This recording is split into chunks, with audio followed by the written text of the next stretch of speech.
Right, greetings, hello, welcome to the Philosophy Club here in Peut-être, in the middle of La Creuse, beautiful part of France, and it's our last one before Christmas. So we've just had the winter solstice. A bunch of my friends were all at Stonehenge and other places, sacred sites, celebrating. I did in my own way here. You can feel a sort of shift in the energy, I think, with the solstice, and it's a sacred time in many cultures around the world, many indigenous cultures. The sun is the oldest, really, focus for religious, spiritual worship, I think. As I've been, rediscovering and doing my work for the 99 Names of Peace, I've been spell checking this last week since we last met. And I was just spell checking today the Quechua words, which was the Incan culture of Peru and Ecuador and Latin America. And the sun, Inti, is their chief deity, really. In many parts of the world, the sun is extremely sacred.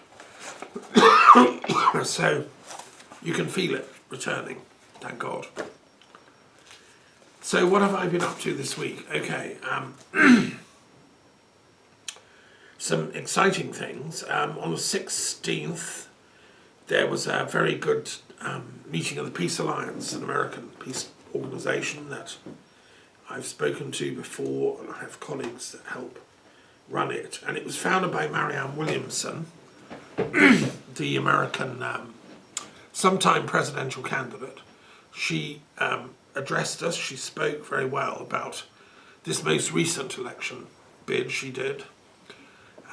She got, a few million votes, but she also talked about being bullied from both camps, because she's a sort of centre transcendental candidate who she's Jewish, but she follows the Course in Miracles, which is a largely Christian esoteric New Age text.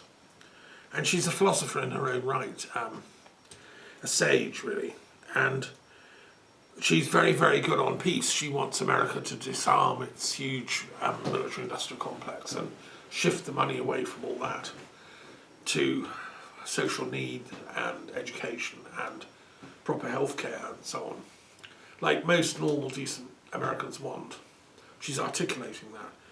But of course the lobbying campaigns from the military-industrial complex don't want people like that to get into power. So she said it was very difficult. She told us some things on the call that, not that she'd received death threats, but that she'd been basically warned, by the establishment figures, including intelligence people, that, you're taking a risk doing all this stuff, speaking out.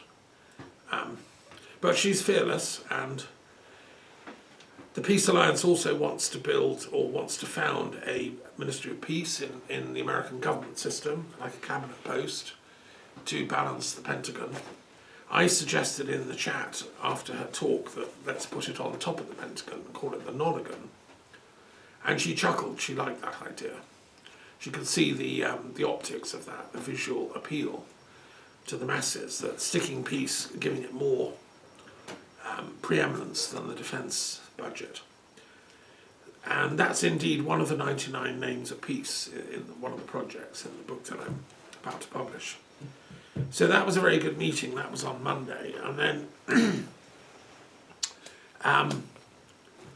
I've been talking to my colleague Satyen Raja of the Wisdom Keepers Council about the next stages of that work. We're about to do a publication, so that's exciting.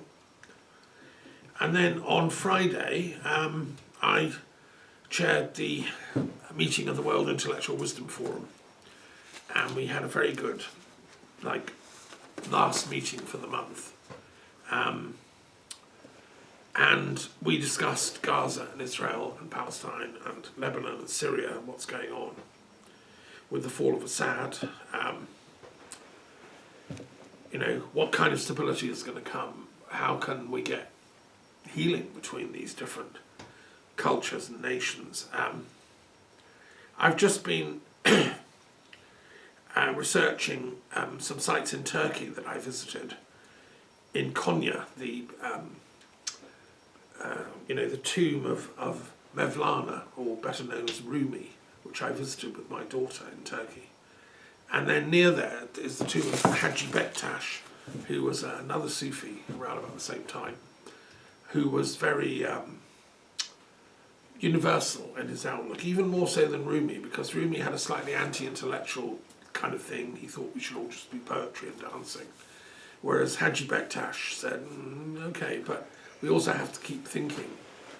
And he found a lineage of Bektashi Sufis, which is still going. When we visited the area, I tried to get the bus to go via his birthplace, but the bus tour guide wouldn't divert. I said, look, let's just pop in and pay our respects to his tomb as well as Rumi. But he inspired a lot of the more liberal Muslim community in Turkey. And, Turkey has got that more tolerant streak of Islam at its best, which Ataturk had, which is why he didn't want sort of mainstream Islam to be dominant in the culture. He thought it should be a secular culture with strong Islamic influence, but also it's got, Christian, Jewish, and ancient pagan Turkish roots as well. He was very interested in the origins of language, Turkish. There is a Jewish museum in Istanbul, because there's been a Jewish community in Istanbul for 800 years, which I haven't yet had a chance to go round, but I will when I go back. So let's hope that the forces that have taken control of Syria will have that sort of moderate Bektashi view of Islam, and not try and bring in a more crazy kind, extremist type. I was also shocked, like everyone else, about this attack in Germany this week. It was really tragic. It's a Saudi immigrant to Germany who is a psychiatrist in Germany. So he's a clever man, and he just went crazy, and he's killed 9 people, including children, by attacking a Christmas market in an ancient town in the middle of Germany. And he's injured like over 100 people, many of whom very seriously, by just driving amok into a... So the guy, it's one of those really tragic things when the psychiatrist who's supposed to heal people himself goes crazy. Why didn't somebody spot his mental instability? Who are his line managers? Who's been supervising this guy? They must have spotted something, because apparently he was posting weird stuff on the internet. He regarded himself as a post-Muslim, i.e. even an anti-Muslim. He's a Saudi who was a Shia, but he's turned away from Islam and become an anti-Muslim. So in his mind, he's just anti-everything. He's anti-Islam. I guess he's anti-Christianity, because Christianity and Islam are actually quite close in their belief systems. It says, his biographical details, he regarded himself as an atheist. So I just feel it's tragic for the poor people of that part of Germany to suffer this. And I think it's so important that we don't let the psychiatrists go crazy. It's almost like a metaphor for our time. The people that are supposed to be healing are themselves going crazy. It's a tragedy that we're watching in slow motion. We also talked at the meeting about, obviously, Russia, Ukraine, and this last couple of days there's been a big kind of annual press conference by Putin.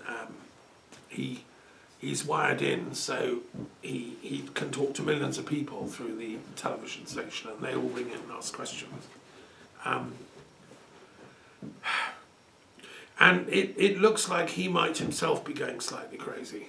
I think there are question marks about him and his mental health. And one of the points that was raised at the meeting by my friend Inga Mehta is that apparently Lord David Owen, who's a member of the House of Lords in Britain, who was a senior politician for many years, is doing some research, trying to get some research on funding into the mental health of politicians, because they have huge pressures on them, and they tend to kind of, when they crack, they go really crazy. Who looks after them? Who monitors? Who can they go to and say, look, I'm having a nervous breakdown, or I'm feeling depressed, or I'm hearing voices? I mean, if you go and say that anywhere publicly, then that's the end of your political career. So I think there is a question about people in positions of power who have this tremendous responsibility. They need also minding. And what I think the consensus is, as far as I can tell, is that Putin had a very bad lockdown. He was isolated for the whole thing. He was in his own little bubble for like 2 years. Wouldn't let anyone come near because he was terrified of getting COVID. And so he entered his own reality, using the internet and stuff, of Russian sources. So he was, and immediately after the lockdown, he then invaded Ukraine. It seemed to turn him into a kind of, reality bubble, a narcissistic, psychopathic bubble. Anyway, one of the things he said, one of the questions he was asked, and I'm still trying to get the original wording in Russian on this, and I'm going to contact some colleagues at the University of London, but it appears that what he said is, when things are boring, it's good to sometimes just spice it up with a bit of action. And yes, it might cause trouble and there might be bullets flying, but it's still better than being bored. It seems to be a kind of like a nihilistic approach. So the war against Ukraine, okay, it's caused trouble, but hey, it's been fun, hasn't it? It's exciting. It's jazzed history up. If he's really said that, then I think that is signs of a psychopath, because it's caused millions of refugees and tanked the food economy for Africa and the grain exports, and it's killed 100,000 plus Russians, it's killed thousands of Ukrainians and injured many, many more. It's led to the emigration of millions of people from Russia, etc., etc. So if he's saying, well, that's fun, that's good, that's exciting, that's a diabolic thing to say, or even think, in my opinion. And it means that we're dealing with someone who is thinking in a diabolic way. So that's why it's so important that we trace the actual wording he said. And I will be doing that in the next little while. And we also talked about, we heard reports from colleagues like our friend in Ireland, the Lex Innocentium, and colleagues in America, and also from Professor Glenn Martin, who runs the World Parliament and Constitution Association. They're trying to organise a World Parliament for next year, next December, so a year on from now, in Pondicherry in South India, which I've been to, where Aurobindo launched his work, and there's a city of the future called Auroville there.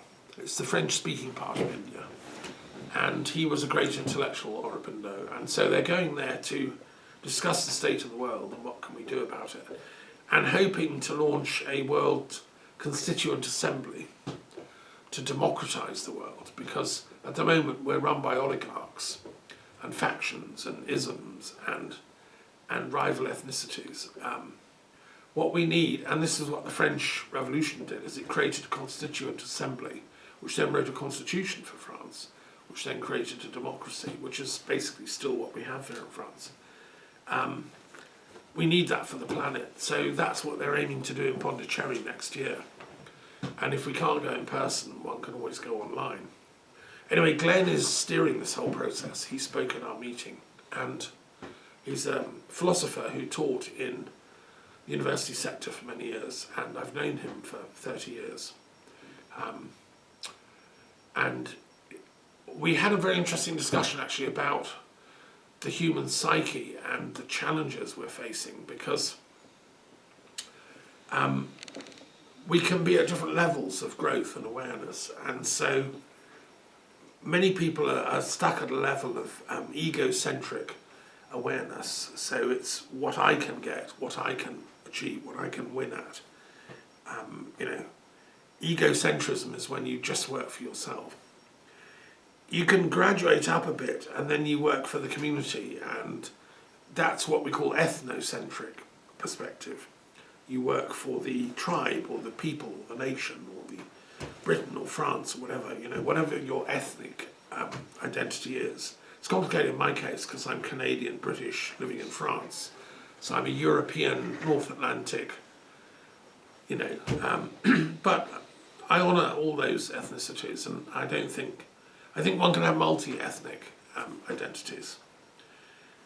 But then I think beyond that is when you start working for the community of the planet as a whole, and Glenn Martin and Satyen Raja call that world-centric. Glenn has written several books about this, drawing on the ideas of Ken Wilber and others, that if you're working for the enlightenment of all humanity and the well-being of all humanity, you take a world-centric position. And that's really what we feel we're trying to do in the World Intellectual Wisdom Forum. We're trying to get enough intellectuals to speak from that place, from every different ethnicity. We want people from every culture and nation to say that loud and clear. We then had a very interesting discussion. I can only just briefly report on it. I will post the whole thing. Because there is a meme, isn't there, among the right wing who have got stuck in the ethnocentric perspective. And I'm thinking Netanyahu and his followers. I'm thinking to some extent Trump and his followers, Steve Bannon. They criticise the world-centric thinkers as being globalists. And they're extremely attacking and vicious, against the global cabal, as they call it. So one mustn't underestimate the kickback from the ethnocentric people. One shouldn't pretend this is not happening. And after all, that's what happened in Nazi Germany. The Nazis were an ethnocentric movement who emphasised Germanism, Aryanism, and who wanted to destroy the Semites and anyone else who got in their way. And some people think we should go back to that. And Netanyahu's form of Israel is a sort of ethnocentric project. Israel for the Israelis, however you define that. He thinks he can define that. I've met many amazing Jewish people in my life, and I don't recognise the people I know and are friends with as being part of the Netanyahu tribe. It seems anybody that really studies the matter says that actually Netanyahu's got it wrong. That's not the point of Israel. The point of Israel was to be a leaven among all the nations and all the tribes. He's using an ethnocentric type of identity politics. So anyway, we had a very interesting discussion about how we as world-centric thinkers can somehow educate our ethnocentric colleagues to take a more responsible approach, or the world's going to go down. And by the way, Putin has done the same in Russia. He's taken a very ethnocentric, Russia for the Russians, Russia first. Well, take Ukraine because it's Russian. It's all about ethnic identity politics that he's doing. But that's a throwback. So anyway, that's what we were discussing. That's the challenge of nowadays philosophers.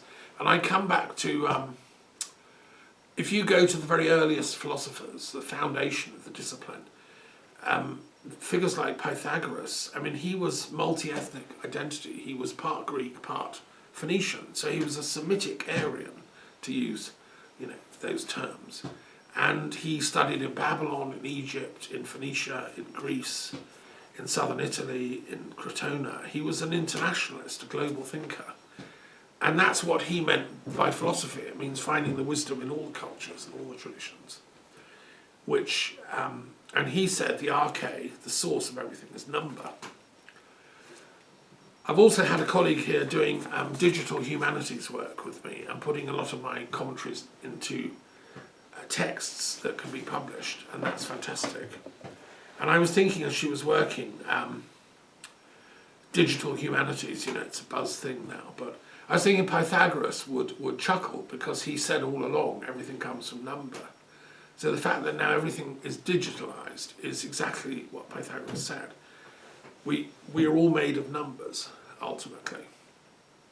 What's interesting, in my book on religious mathematics, when I covered the Babylonian mathematical system, which was very important, and he spent time studying it, the Babylonians believed different gods equated to different numbers. So the pantheon of gods all had different numerical associations. And I speculate in the book there that maybe that's what Pythagoras was trying to say when he said the arche is number. What he meant is the arche is the gods, and the gods themselves are like the numbers of the cosmos. So I think,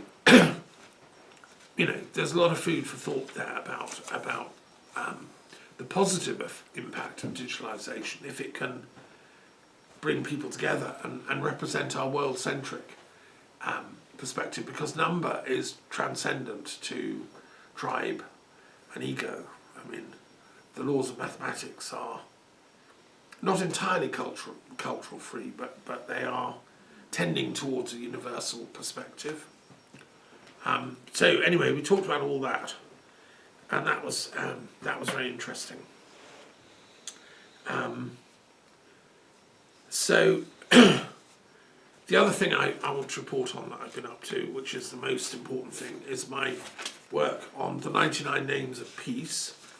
This is such a huge project, it's ridiculous. It's now coming to conclusion. I've got 3 days till Christmas Day, and I'm determined to publish it and finish it, and I think I can do it. I've been spell checking and correcting, the text of Armenian, Hawaiian, Balinese, Vietnamese, Thai, Slovenian, Pashto, which is the Afghan language, Kurdish, Babylonian, which is, and in each case I'm looking at the words for peace, but also words for education, enlightenment, love, the gods. There's a whole cluster of words I've done in each language. Dutch, Lithuanian, and by the way, the Lithuanian government just voted in Parliament to honour and recognise Lithuanian paganism. Romuva, they call it. It was the oldest, it was the longest surviving form of paganism in Europe. It was still going in the 14th century in Lithuania, because the Crusaders never managed to sort of crush it out. And Lithuania was quite a superpower in those days. Anyway, it's good that they've re-honoured it, and there are, they're allowed to have their temples and stuff. It's very similar to Druidry, Lithuanian pagans. And so I've been doing that, and I think the reason this book is so interesting is because it gives you a glimpse at all these cultures through their languages. I've done Kazakh, Georgian, Russian, Kyrgyz, Yiddish, Uyghur, and Kashmiri, and so on. Ainu from the north of Japan. So, yeah, it's a huge work now coming to its, publication, and I hope it gets people thinking about, we need to come together and talk peace to one another. I've given the how to do that in this book, and then what kind of peace we need to be making. So it's been a busy week, and we're now, and then the solstice. It's nice when nature does her wake-up call to move on to another phase in the time zones. Okay, I'll stop there. Any comments or questions about any of that? It's been a busy time.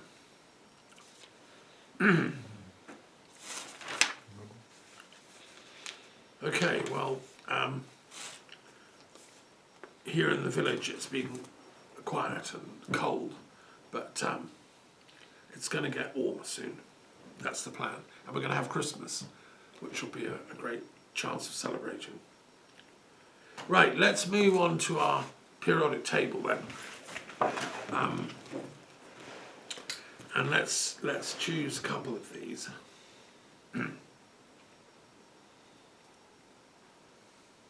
Oh, Primal Druidry, 29. Oh, okay, well, I'll take the fire. Sure. Voila.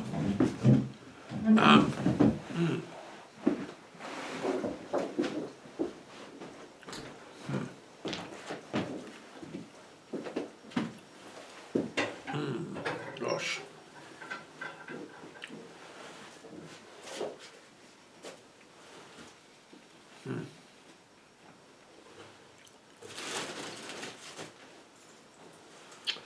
Yes, well, there's so many to choose from, but I think I'm going to go with the Norse and Germanic one, which is very similar to the Druids, as I was saying, number 22. So, because I was thinking about that. So those will go well together.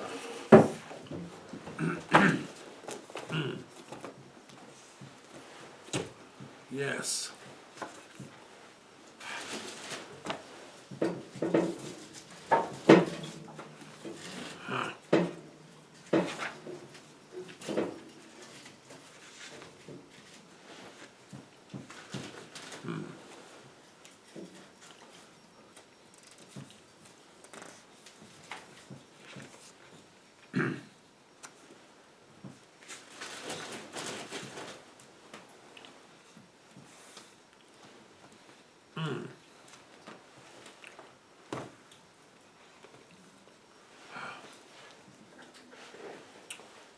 Well.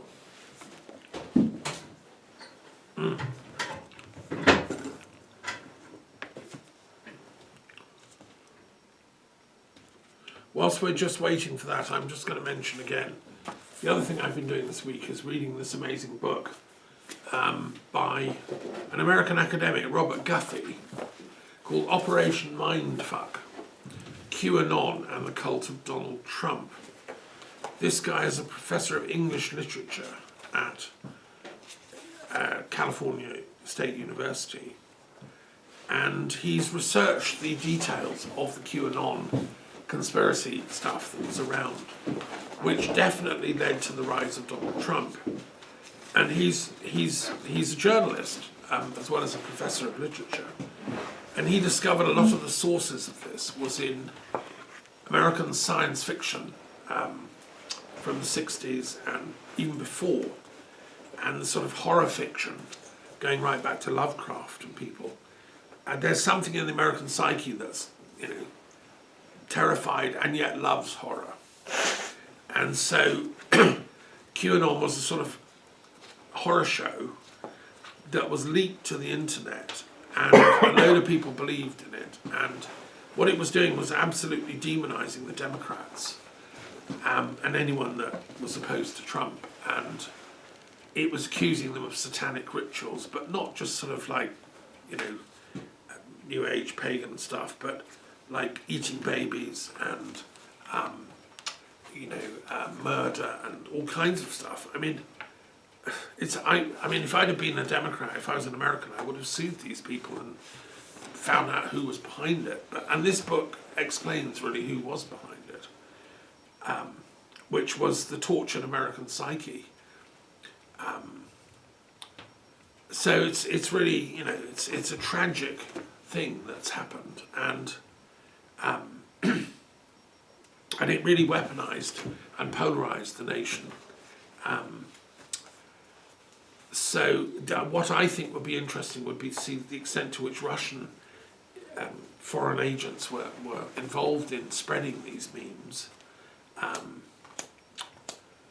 And, it's as if, let's say, sort of American agents penetrated Russian internet and spread memes that Putin is a Satanist who has reincarnated the soul of Stalin, and they're killing babies in the caves underneath the Kremlin and eating them, and that's why he's always looking so youthful and glowing, because he's drinking babies' blood. when I went round the Kremlin, the tour guide said Ivan the Terrible built caves underground, and they're there under the Kremlin. So it'd be easy to create a sort of meme like QAnon in anti-Putin.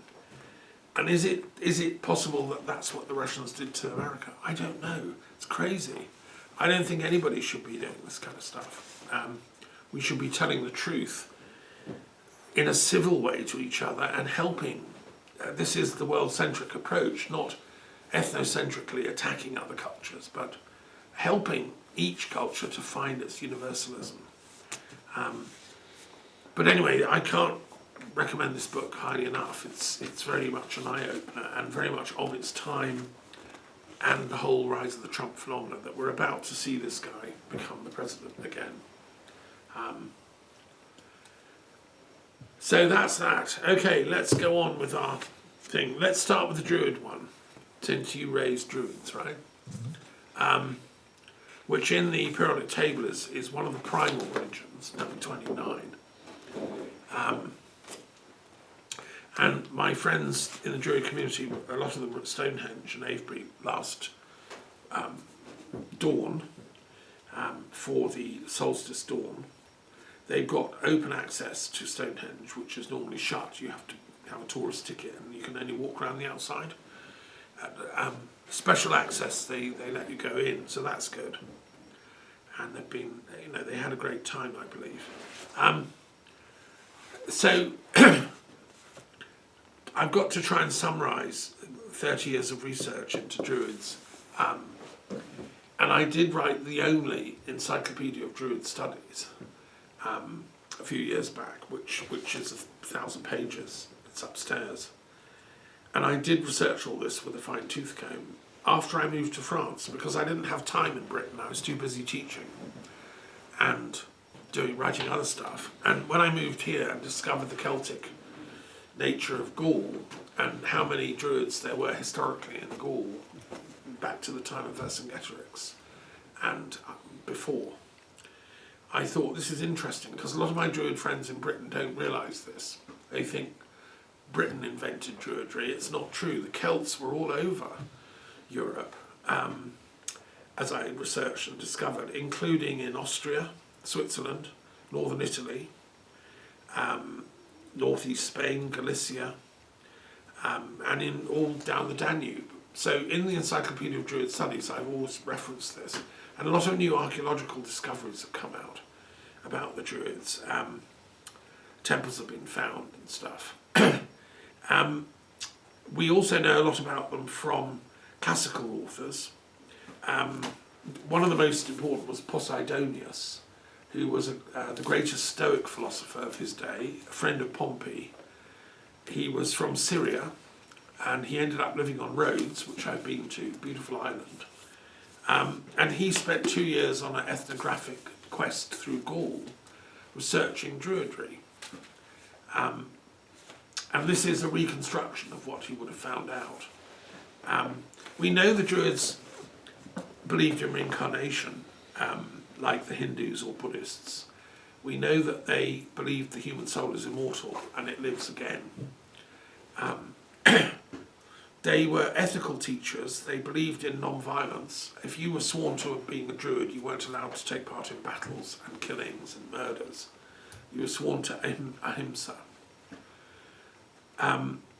You were like the judge of the community. So the Druids were the wise sages who would give legal remedies if people did commit crimes and stuff. Yeah. Is there one Druid in a community, or it's a council of Druids? It would be a council, but there were not that many, so it was thinly spread out.